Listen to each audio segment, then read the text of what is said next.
civilian. So I always got more publicity than other people. And it wasn't like I was trying. In fact, I don't know exactly why. Maybe you can tell me why. Oh, I could definitely tell you. You said a lot of wild shit.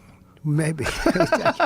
Maybe He said a lot of wild shit, and then CNN, in all their brilliance, by highlighting your wild shit, made you much more popular. Yeah. And they boosted you in the polls because people were tired of someone talking in this bullshit, pre-prepared politician lingo. And even if they didn't agree with you, they at least knew whoever that guy is, that's him. That's really him.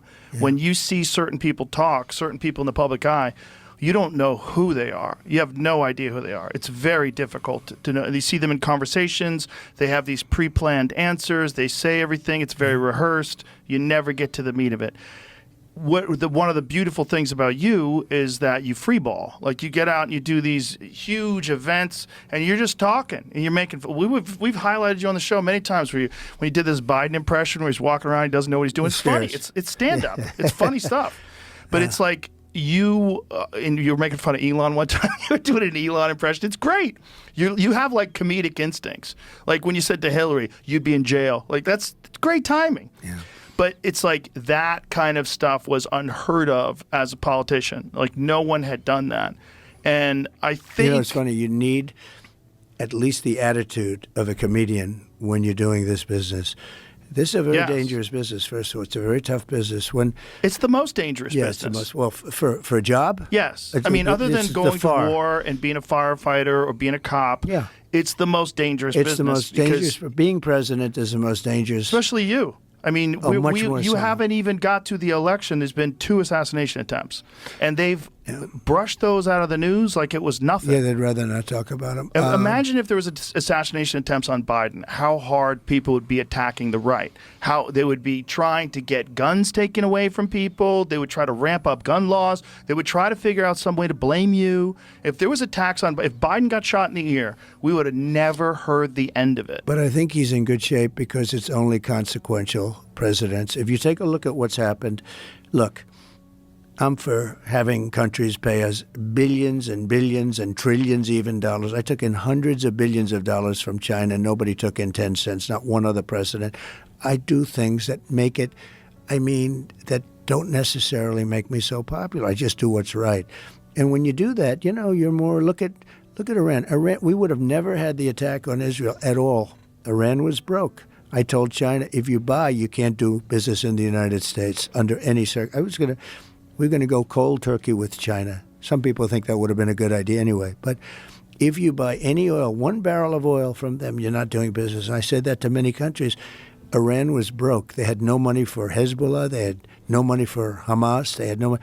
But I make myself, I understand what I'm doing. You make yourself a target. And it's a very dangerous business. But if you just look at statistically, so I saw a thing, I don't know if it's right, but 0.1% for a race car driver. It's a pretty dangerous business, right? Yeah. 0.1% for a bull rider. I tell you, to me, you're talking death. These guys that ride the bulls is worse than UFC. It's worse. Yeah. These guys, you see these big monster bulls, and you see it in slow motion where the foot is like, an inch away from the head. If it hits him, the guy's gone. But they die. They die. So 0.1% die. Is that what you're saying? Yeah, 0.1% die. Right. And they certainly get hurt badly. Really, they can't walk after a certain period of time. But with a president, if you look at the amount of assassination attempts and attempts too, and attempts. No, it's a very dangerous position. I never thought of that, by the way, when I did it. You don't tend to. Did you just assume because people loved you on The Apprentice, they were going to love you as a president? I figured it would be so easy. It's well, very it probably interesting. would have been if the media didn't attack you the way they did. If they didn't conflate you with Hitler. I mean, even today, like Kamala was talking about you and Hitler. They're going to take what you said about Robert E. Lee. Oh, Donald Trump wishes the South won. That's right. He loves Robert E. Lee. They love to take things out of context and distort things. But they don't even have to take them out. They make them up entirely. Okay, they do make that too. But it's interesting when you mentioned I was very popular, and all those people loved me. I mean, some of these women, they're so stupid, and Joy, she would every time she'd see me, I'd be in the theater or something, and she says, "You have to be on the show again. Come on, let's go. We have She to." loved you. To love me. That episode where, By the way, Whoopi, people should watch that episode just to see what we're talking about. Like I said, we don't want to get a copyright strike, so we're not going to put it up. But okay. if you watch the episode, it's bananas. It's like an alternative universe, and it's only but Whoopi 9 years me. ago. Whoopi loved me. you. Gives you a hug and a kiss. And how about that other one, the new one on there, the one from my administration? She writes me a letter. You're the greatest president. She leaves. You know, she worked as like an assistant press secretary. I hardly knew her. But she leaves and she writes me this gorgeous letter. What's her name? She was, I don't even know. You know, anyway, she was in the administration. She's on now currently. Sits on the far right-hand side, whatever the hell her name is. And she writes a letter, the most beautiful letter. She's quoted in the paper. He was the greatest president, blah, blah, blah. Then all of a sudden she goes to the View. She started hitting the hell out of me. Because they won't hire her unless. I've had many people go on CNN and they call and said, I don't know what to do. They want to pay me a lot, but I have to be negative on you. I said, be negative. That's okay. There are guys on like CNN, they won't hire them. Sean Duffy is a congressman, and he retired. He got a good job with CNN, but he was only positive about Trump. So they kept him, but they would never put him on. I mean, I respect what he did. He could have gone, negative. I tell people, go negative. Let my friends make the money. Well, it's just so crooked. The press is so crooked. It's crooked, but it's also they're diminishing themselves. They're killing all their credibility, and it's opening up the credibility to new media. It's opening up the credibility to independent media. All these. The worst I've ever seen, though, and I've seen the worst. I mean, I've been a part of it. I've seen the worst. Kamala goes on 60 Minutes, gave an answer that a child wouldn't give. It was so bad. And 60 Minutes took the answer out. They took the whole, and they put another answer in. They edited it deceptively. Which didn't make sense either, but it was better. They took it wasn't editing. It was fraud. This was not editing. Editing is where I'll give an answer and they'll take a couple of words and change them around, or they might even take a sentence or two off, which is very bad. But it's sort of bad. I'd give an answer which was a very good answer. I always talk about, I like to give the weave. I like to. You like to weave things in. But when you do the weaves, and you have to be very smart to do weaves. When you do the weave, look at this. Just in this one thing, we're talking about little pieces all over here, but it always ends up. Home. No, it comes back home. For the right people. For the wrong people, it doesn't come back home, and they end up in the wilderness, right?